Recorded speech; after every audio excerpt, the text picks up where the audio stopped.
Assalamualaikum warahmatullahi wabarakatuh. Halo sahabat MUI TV, kembali lagi dalam program podcast MUI TV.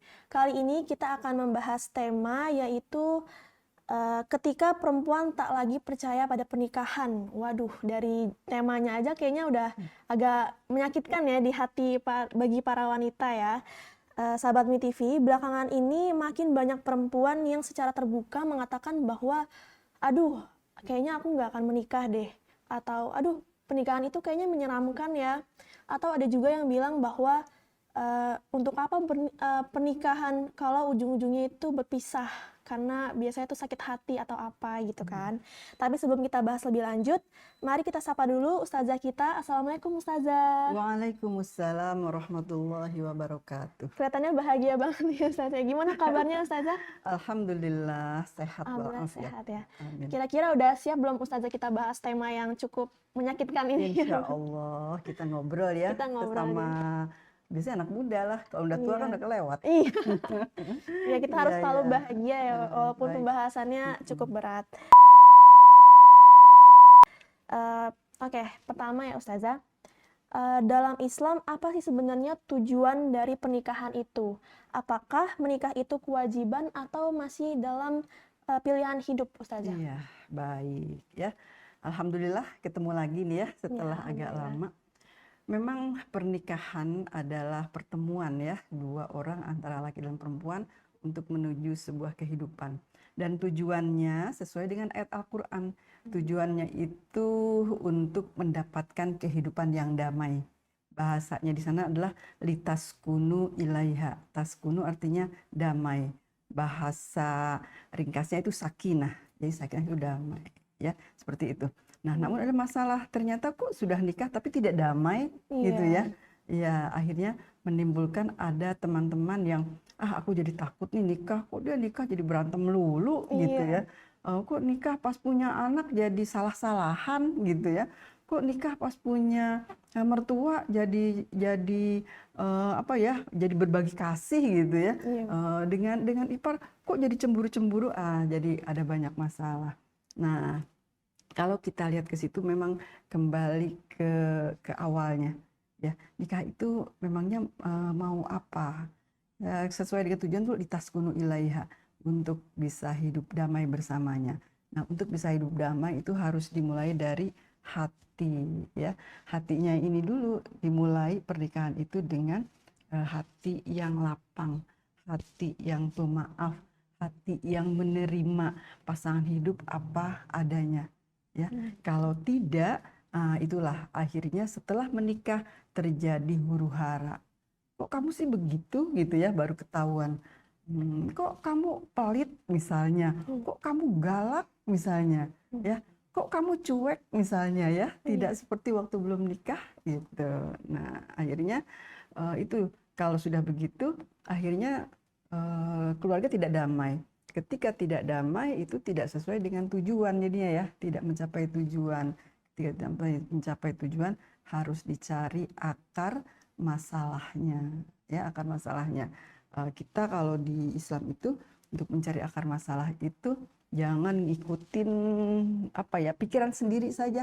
Pikiran negatif ya. Pikiran negatif, terusnya negatif saja yang dilihat dari pasangan hidup kita.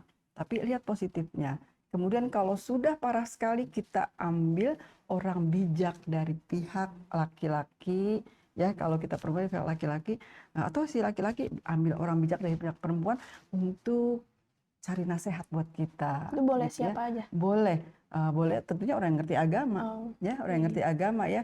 Jangan orang yang nggak ngerti agama disuruh bicara tentang nikah. Akhirnya udahlah segala nikah, gue aja nggak nikah nggak apa-apa kan gitu bahasanya.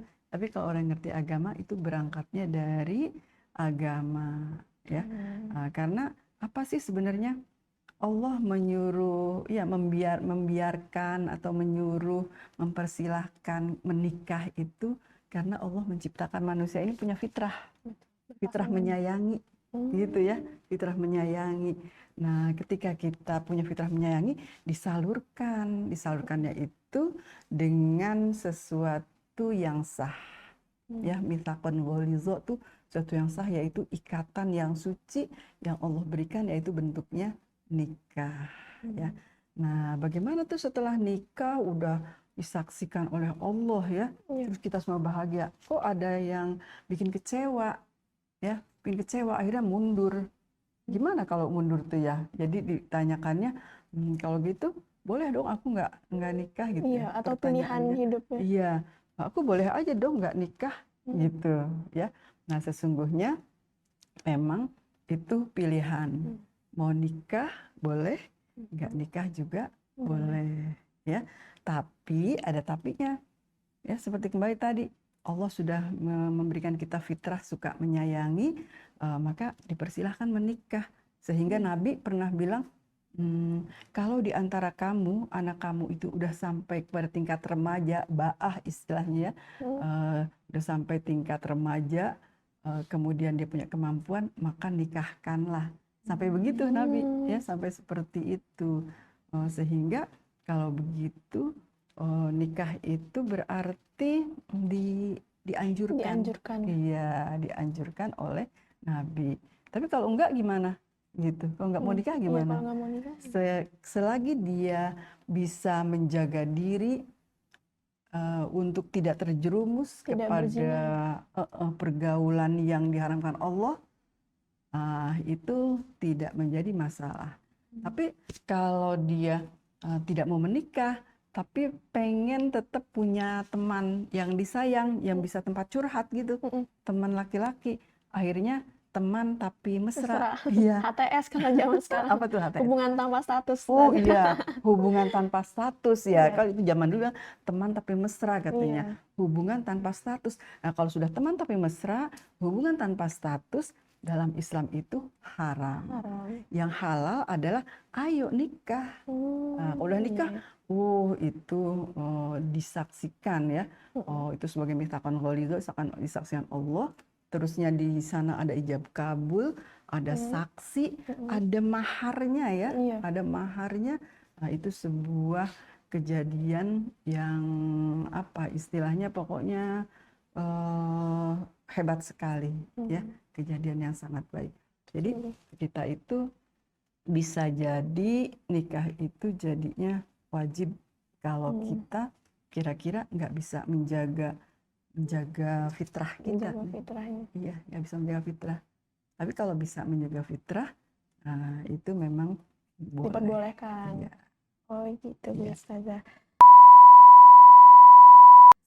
Lalu Ustazah, banyak perempuan hari ini tuh belakangan ini merasa pernikahan lebih banyak membawa luka daripada berkah. Iya. Juga merasa takut atau trauma terhadap pernikahan. Iya. Boleh nggak sih perempuan dalam Islam itu memilih untuk tidak menikah karena merasa takut itu? Karena mungkin trauma, Ustazah. Iya, betul. Atau mungkin dari orang tuanya yang ada yang broken home, atau dari kakaknya, atau mungkin dari berita-berita sekarang kan banyak ya Ustazah. Betul, ya. Perceraian tuh nggak cuma di umur yang muda aja, bahkan yang udah dewasa, yang udah tua, udah punya juga. cucu pun ada yang bercerai Iya, gitu, betul. Menurut Ustazah gimana? Nah, jadi sejak awal-awal Nabi itu ngasih tahu kita ya, kalau mau nikah gitu ya, ada 4 hal yang dipilih.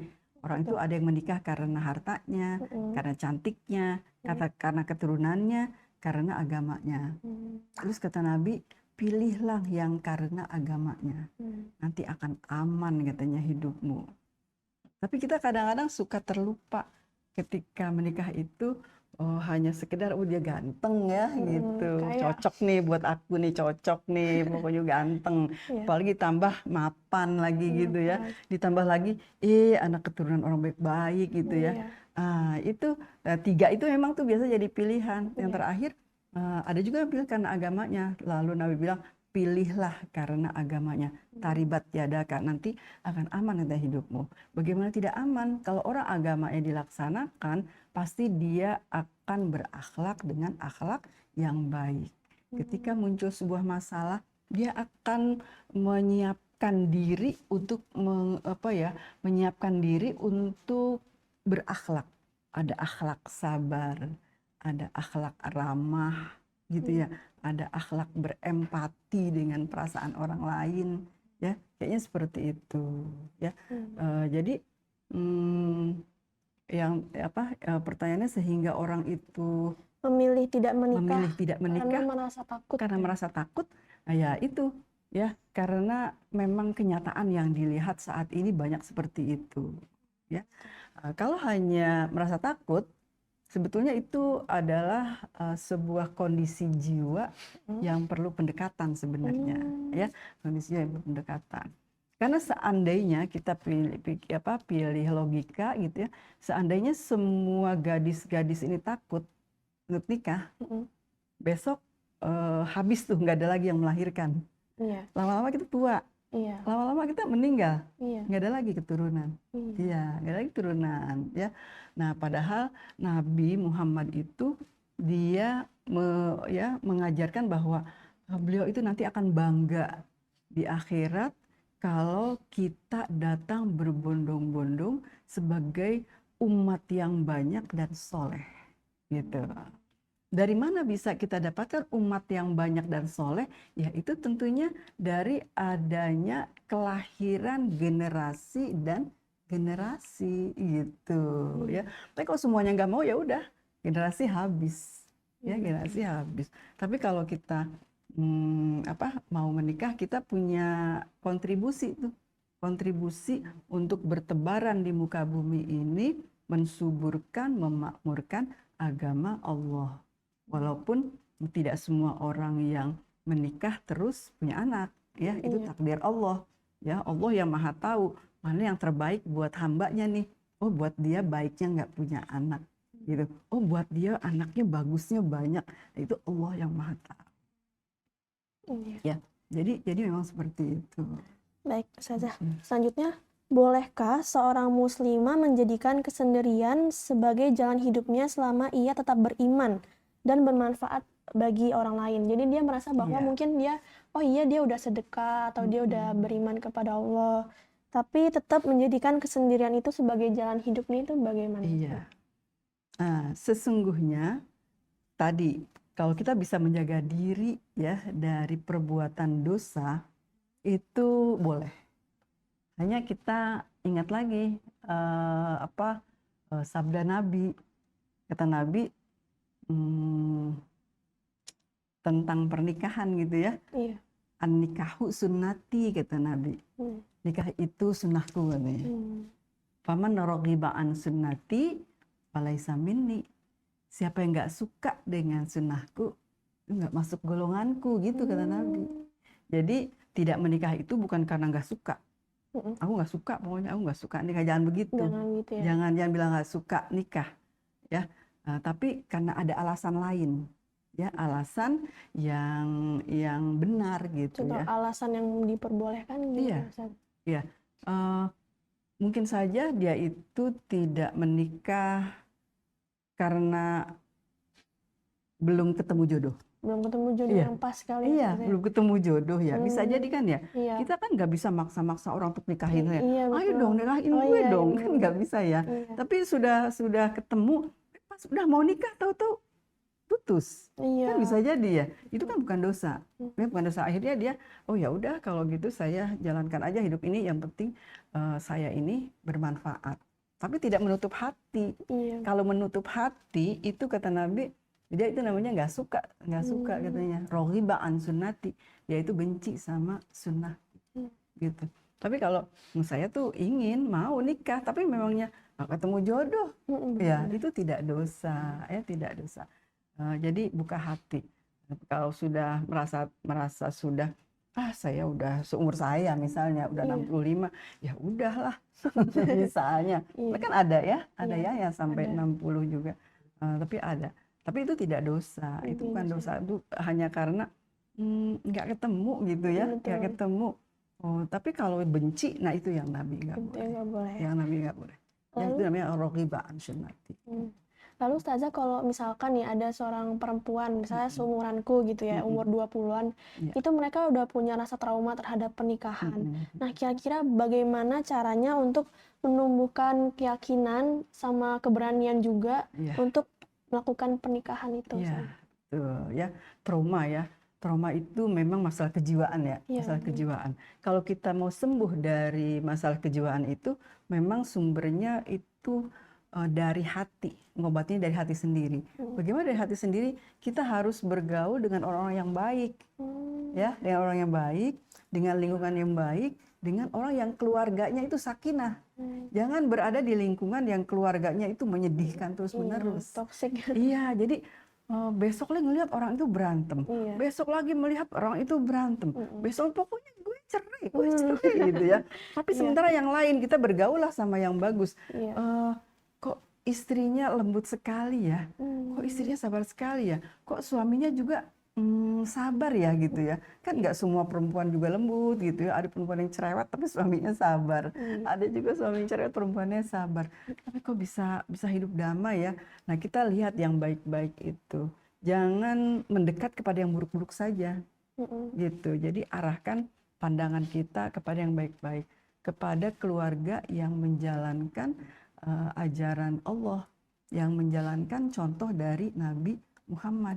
Karena Nabi Muhammad itu seorang suami yang sangat sayang pada keluarganya. Ya, sangat sayang pada keluarganya. Kata Nabi, sayanglah kamu pada keluargamu. Sungguhnya aku ini orang yang paling sayang kepada keluargaku. Aku yang orang yang paling sayang pada keluargaku. Gitu. Jadi disuruh tuh sama Nabi. Bagaimana tidak? Nabi nggak pernah tuh ngebentak istrinya. Nabi nggak pernah berantem sama istrinya. Ya, nggak pernah. Lalu Siti Khadijah yang tadinya nikah dalam keadaan jadi miliuner, jadi direktris kelas dunia ya, sampai dia itu akhirnya hartanya digunakan untuk mendukung perjuangan Islam bersama suami, itu sampai meninggalnya nggak pernah tuh ungkit-ungkit harta, berantem dengan Nabi Muhammad, tapi betul-betul hatinya itu aku sekarang sedang melaksanakan ibadah kepada Allah. Jadi semuanya itu dilakukan kehidupan itu karena ibadah kepada Allah, artinya hidupnya jadi damai. Jadi kalau kita mau sembuh dari trauma, jangan mendekat kepada yang jelek-jelek terus. Lihatnya yang bagus-bagusnya saja. Beralihlah ya, mendekati keluarga-keluarga yang hidupnya damai. Terus kita coba menambah ilmu, ya, mencari ilmu. Kenapa saya harus menikah? Kenapa saya tidak menikah? Nah, itu kalau ada ilmunya, kita akan terobati itu. Trauma kita sedikit-sedikit itu akan hilang gitu. Seperti halnya juga seorang gadis yang patah hati ya. Iya. Yang gadis yang patah hati, pokoknya saya nggak akan nikah. Tinggalin begitu aja gitu ya. Udah bertahun-tahun gitu. Ya. Gitu ya, dia udah menyerahkan rasa cintanya. Iya. Tapi kalau dia terus saja sendiri dengan perasaannya itu, ya udah bertambah lama dia bertambah kesel, bertambah sebel, bertambah nggak suka lihat laki-laki kayak gitu ya. Tapi kalau terus dia berteman dengan temannya yang kok dia orangnya pemaaf ya, kok dia memahami bahwa hidup ini memang takdir Allah. Segala sesuatu tidak akan terjadi kalau tidak Allah takdirkan gitu. Kalau berhubungan dengan orang-orang yang baik itu pengobat trauma. Ya, trauma itu harus diobati dengan yang positif. Jadi jangan ke yang salah-salah terus yang didekati. Tapi kalau misalnya ya Ustazah, ada pernikahan tuh kelihatannya dari luar kelihatannya kayak harmonis, terus juga kelihatannya kayak baik-baik aja, tapi tiba-tiba ada yang tiba-tiba bercerai. Iya. Itu gimana tuh? Iya, betul. Kelihatannya harmonis ya, kok tiba bercerai. Berarti memang ada sebuah kesalahan di sana. Di sana ada yang terluka dari sakinah, mawaddah, warahmahnya itu. Ada tepuk sakinah. Iya, tepuk sakinah. Tepuk sakinah nggak ada kaitannya dengan sakinah ya. Enggak. Itu mah sebuah pelatihan. Orang udah pernah ngantuk, ayo kita tepuk sakinah. Iya. Tapi sebelum ini di luar dari topik kita ya saja. Tapi kenapa sebelum akad ada tepuk sakinah? Enggak, itu cuma apa ya, kan metode aja. Metode apa ya, menyemangati kali ya. Saya juga nggak tahu tuh metode menyemangati. Tapi udah pernah lihat di Instagram. Instagram. Iya. Tapi itu Dari Nabi nggak ada cerita Oh, orang dari mau Nabi nikah nggak ada ya? disuruh tepuk tangan, Berarti nggak bukan dari ada. sejarah itu. Nggak ada ya, nggak ada dari sejarah, nggak ada tuh tepuk sakinah, nggak ada. Ya itu kan mungkin pelatihan keluarga sakinah. Terus orang suka tepuk apa ya, tepuk sayang, Oh, ada. sayang, Oh, sayang. ada juga itu Ustazah. Enggak, ya misalnya Oh, misalnya, bikin oh. sendiri, ya bikin Iya, ya, bikin sendiri itu. yel-yel Enggak ada. kali ya, Yel yel-yel. yel, bikin yel yel, bikin yel yel keluarga sakinah. Dikit lagi bikin yel yel saling sayang kan Iya, gitu ya. iya, Jadi itu benar-benar. cuma bikinan aja. Bikinan Dari aja. Nabi nggak ada contohnya. Iya. Malahan kan apa ya, orang nikah di zaman Nabi, gadisnya itu ditaruh di itu ya, di kamarnya ya. Nanti dia udah nikah baru ketemu. Emang ada tuh cerita tepuk-tepukan? Nggak ada.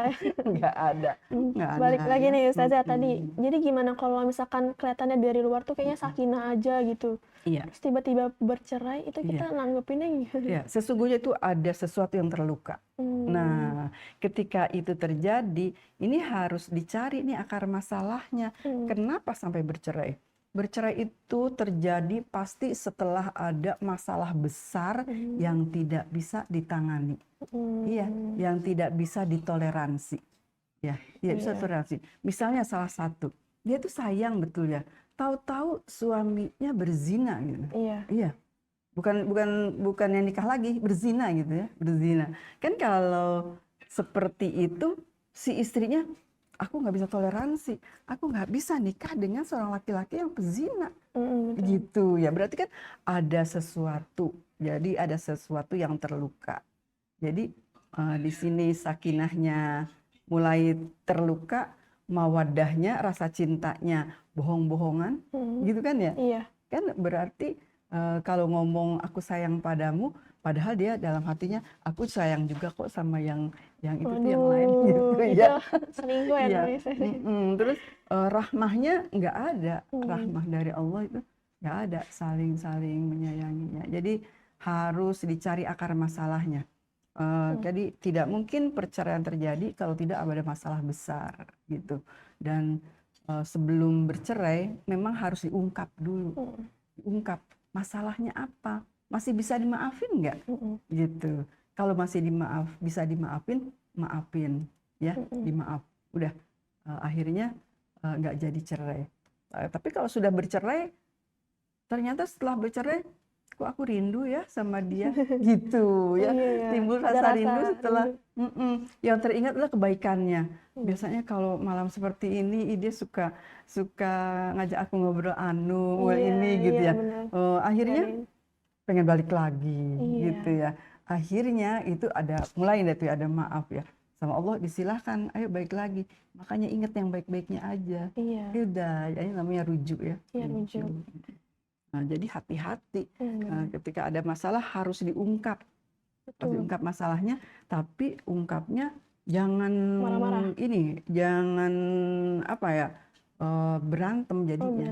Tapi panggil orang yang bijak. Makanya di KUA tuh kalau dulu ada istilah BP4 ya. Kalau sekarang apa istilahnya nggak tahu deh. Apa ya? Ya, pokoknya yang tugasnya itu memberikan nasihat. Kepada para suami istri yang ada masalah, gitu, ada masalah. Jadi sebenarnya juga sebelum menikah juga ada bimbingan perkawinan ya, di KUA. Ada. Dia dikasih apa namanya tugas tuh? Suami ini, tugas istri ini. Informasinya. Tapi kan nanti setelah menikah tuh ada yang nggak peduli dengan tugasnya. Oh iya benar-benar. Ada yang lewat dengan kewajibannya. Iya. Itu yang akhirnya bikin orang jadi ada perseteruan di dalam keluarga. Pada saat itulah perlu adanya penyelesaian masalah dengan mengajak orang yang bijak. Kamu baiknya begini, kamu baiknya begini. Sekarang kamu maunya apa? Gitu ya. Memangnya kalau setelah bercerai nggak akan ada masalah lagi, gitu. Akan ada bentuk masalah yang lain, akan seperti itu. Atau aku ada pertanyaan juga nih Ustazah, tapi ini di luar dari topik kita.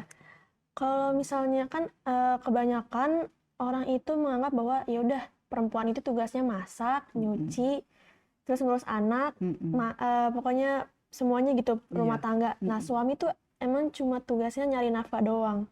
Nah rata-rata kan perempuan juga mungkin suntuk juga ya, Ustazah, atau ngerasa kayak kok suaminya nggak ada perhatian, nggak ada bantu-bantu ngurus anak. Nah itu gimana sih Ustazah? Apakah emang udah kodrat atau budayanya seperti itu, atau sebenarnya nggak kayak gitu? Sebenarnya tidak seperti itu.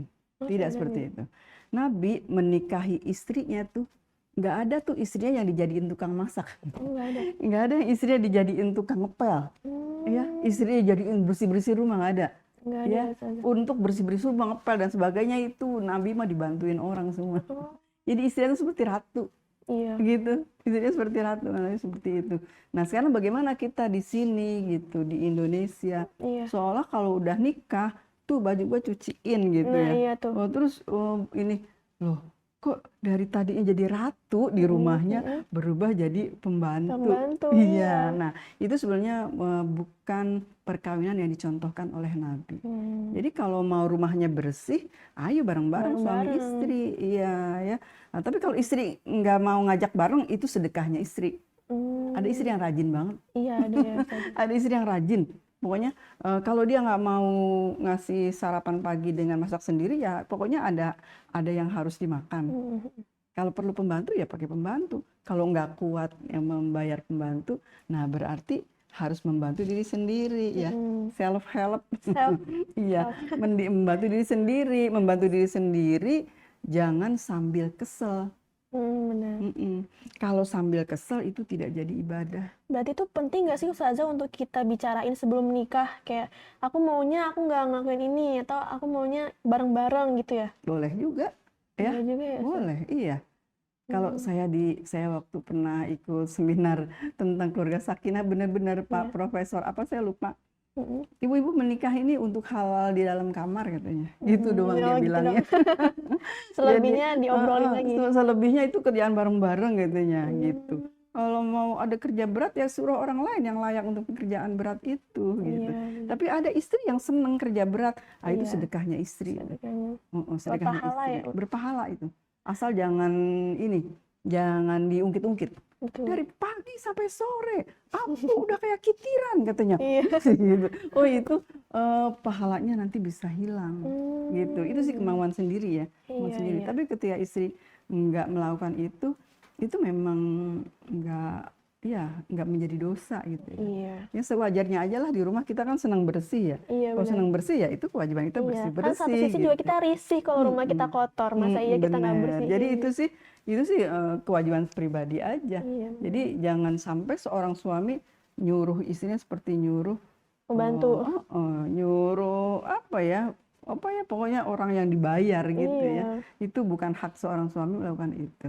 Jadi seorang suami harus menghargai istrinya, bahwa istrinya itu orang yang halal untuk nemeni dia Iya, gitu. betul. Bukannya halal disuruh-suruh melakukan hal yang berat.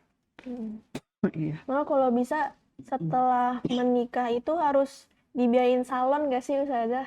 Jadi tetap mempercantik diri. Misalkan gadisnya udah biasa merias wajah atau ke salon, terus setelah nikah jadi nggak pernah ngurus diri gitu. Nah,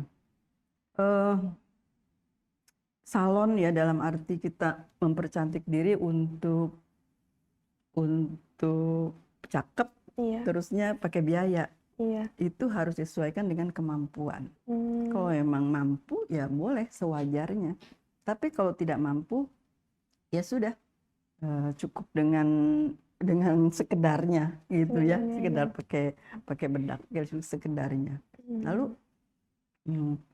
ini uang salon aku. Enggak, itu enggak seperti itu. Enggak harus ya? Iya, karena itu kan bukan kebutuhan yang primer untuk seorang perempuan normalnya gitu. Iya. Tapi kalau dia merasa penting untuk penampilannya, nah itu harus sesuai dengan kemampuan. Jadi jangan memberatkan suami juga ya Ustazah? Iya.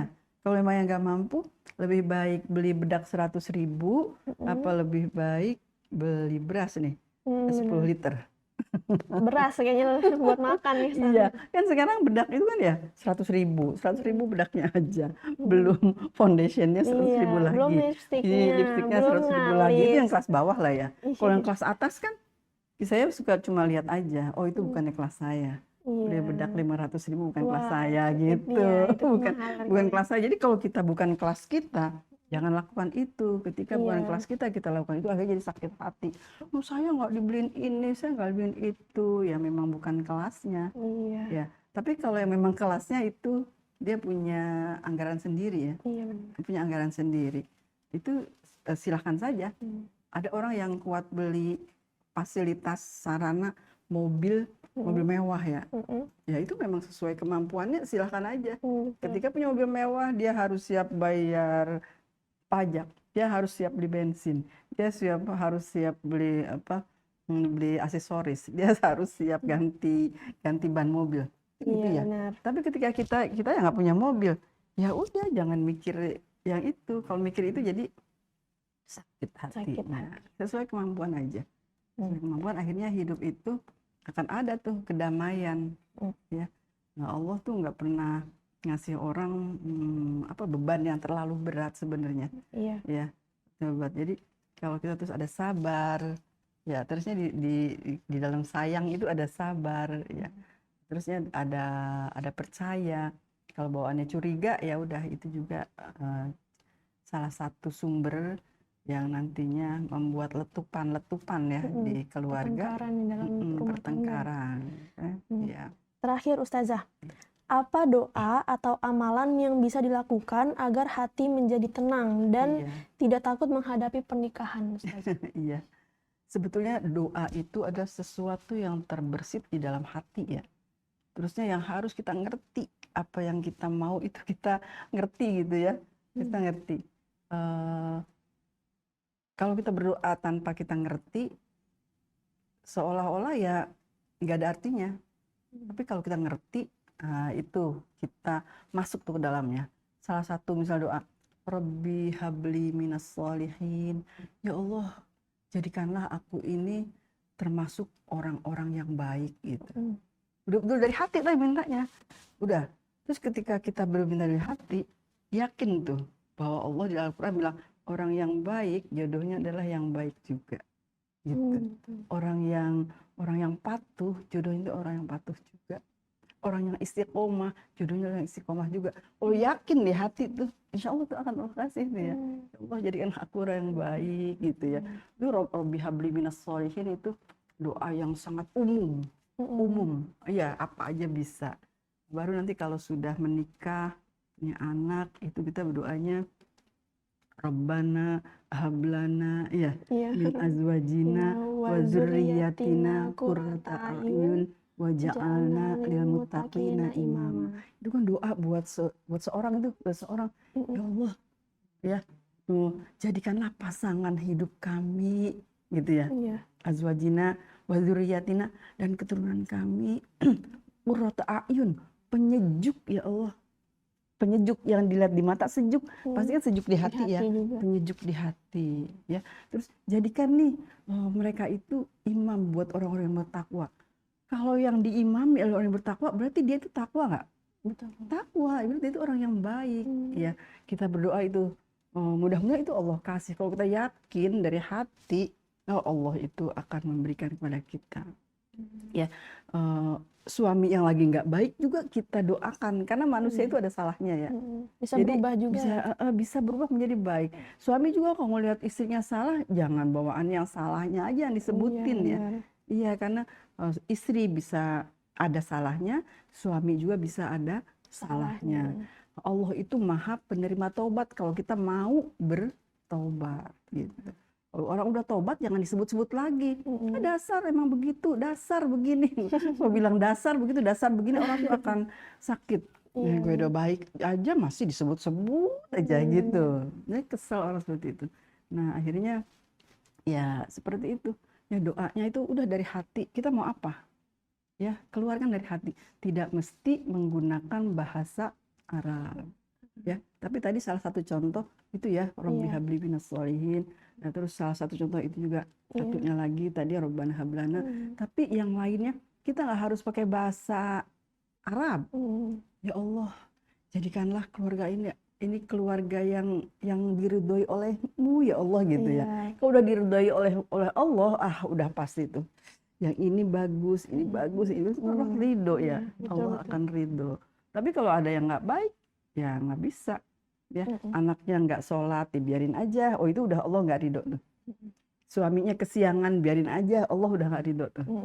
Istrinya suka berantem ke tetangga, itu udah Allah nggak ridho tuh. Ya. Nah kita mintanya ya Allah, jadikanlah keluarga kami ini keluarga yang diridhoi. Kalau diridhoi nanti ya iya sakinah. Tapi kalau semua ya anak yang nggak sholat, kita bimbing supaya jadi sholat. Suami yang suka kesiangan, ayo kita ingetin sampai kesiangan. Istri juga yang agak males-males gitu sholatnya, kita ingetin, ayo nanti biar kita di surga bersama-sama. Amin. Gitu.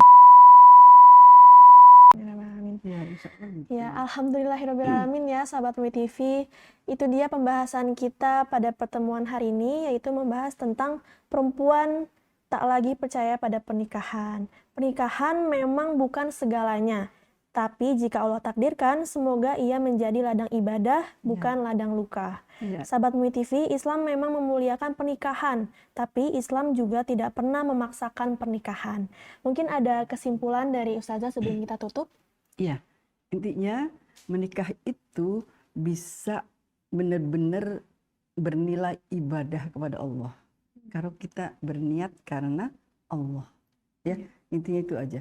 Tapi kalau kita niatnya ada sesuatu yang lain, nah itu menjadi haram, akhirnya menikah tapi membawa dosa. Nauzubillah min dzalik, ya. Mari kita untuk yang masih ragu untuk menikah, kita lihat ke belakang dulu, ya. Lihat yang baik-baik nih, ya. Keluarga yang baik kita lihat, contoh-contoh yang baik. Dia keluarganya bahagia ya. Jangan lihat contoh yang berantem dulu, ya. Yang sebentar-bentar masuk ke mana tuh pengadilan, ya terus ya cerita cerai melulu, ya. Dan jangan juga apa ya, kadang-kadang kita suka bikin cerita hayal gitu ya, cerita hayal tentang bencinya seorang mertua, misalnya benci seorang ibu. Jangan cerita hayal gitu, jangan. Saya mendapatkan mertua yang sangat baik, mendapatkan ipar-ipar yang sangat baik, kan gitu ya. Ternyata ada, ya, gitu. Yakin, insya Allah. Amin ya. Baik sahabat MUI TV, terima kasih sudah mendengarkan podcast kita pada hari ini.